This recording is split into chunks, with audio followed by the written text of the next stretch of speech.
We idolize the past. We dream of the future. Then sometimes we suffer the past, and we dread the future. But the present, this moment, the thing that is happening right now, the one thing in which everything can happen, the one thing in which everything will happen, the only thing in which anything can happen. This? Yeah, we don't really pay that much attention to this. The moment something happens here and now, we begin to wonder, how is it going to affect our future? We begin dreading what we've done through our lives to bring us to this point. We do many things except actually be here right now in the present moment. It's easy to get lost in the future. There's so much uncertainty, so many things happening that we have no control over, so many things in our lives that we want to change and that we hope will change. The past too can feel so welcoming, even when it's horribly painful, because it's the pain that we know. It gives us the ability to make sense of the world, feeling intuitively right in the moment, because we can go through all our choices, go through everything that we ever did, experience everything that ever happened to us and that was done to us, and we can create a picture of reality from it. Being the creator feels comfortable, even in the face of pain. To feel like we had or have control over what is happening to us eases the pain that we experience. It is in our very nature to look for reasons and explanations, to try and understand why this or that happened. And in that, it is in our nature to take everything that happens and try to create a picture of how it will unfold into the future, with hopes of mitigating any damage and expanding any of the good. But in doing all of this, we sacrifice the only thing that is actually real. We sacrifice the only thing that actually matters.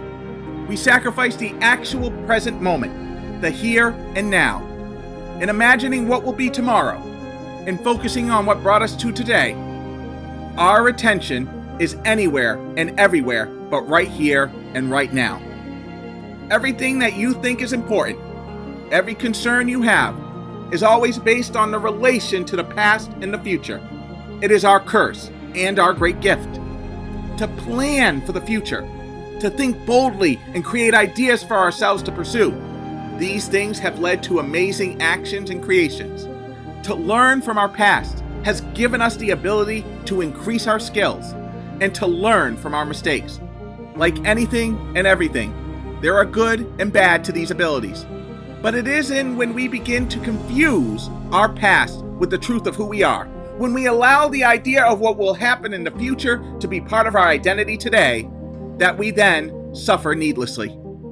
We grow more and more distant from the sense of who we truly are, losing ourselves in the stories and ideas we hold about the past and the future, refusing to let go of them and let them be, because we can't let go and let life be life. This truly is the great problem that we face. It is our need to control life, our need to be right about life, to make life what we want it to be, never realizing that we aren't even who we think we are. This identity, this sense of self that we cling to and hold on to, that we define ourselves by, is not us and has never been us. We are not this sense of self. It is an illusion, a trick of the mind. It is a tool for us to engage and interact and experience the world in a separate form. But it was never meant to be what we attach our entire existence to. Every atom in our body has taken trillions of forms and shapes over the billions of years of their existence. And after us, they will take on trillions of more forms of both living and non-living objects. There is a grace to understanding that. A grace to truly realizing and experiencing the truth of what you are, even on just a fully physical level. To realize, even on a scientific level, that the mind is always just creating this sense of self, and that what you truly are is a formation of the universe, living and experiencing all of its wonder and grandeur, but we forget. We forget so easily. And instead, we begin to see ourselves from this very human point of view. Of a person with a past, with the hope of a future, with an identity that we grasp onto and refuse to let go of, attaching ourselves more and more to the world, needing to hold on to it, terrified that if we even begin to think differently of it, that everything could fall apart. And because of this, we latch on to the things that don't exist and the things we can't do anything about because it's comfortable and it's what we truly know of ourselves.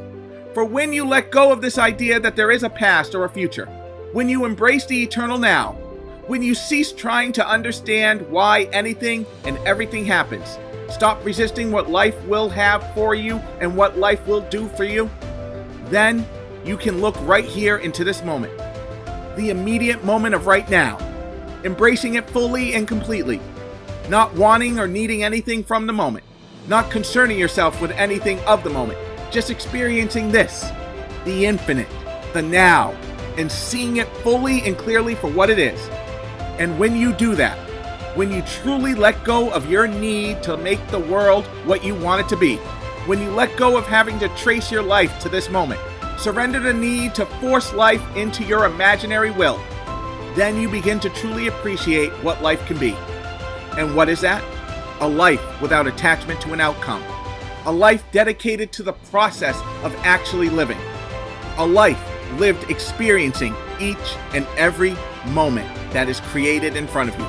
Being who you truly are, instead of what you think about yourself and what you think you should be. A life unashamed and unabashed. A life beyond that of your dreams. The life that life itself has been wanting you to truly and fully experience since you were born. A life in the here and now. Hey, wait 1 second. I've got something big to share with you. Thanks for watching that video. If you made it this far, you hopefully enjoyed it. And if you enjoyed it, we put out one at least every other day. Hit the like button, subscribe, and hit the notifications at the bottom of the video. And keep an eye out for the next video. Also, I'm building a community of people who want to transform their lives over a year. It's called the Cosmic Joke Challenge.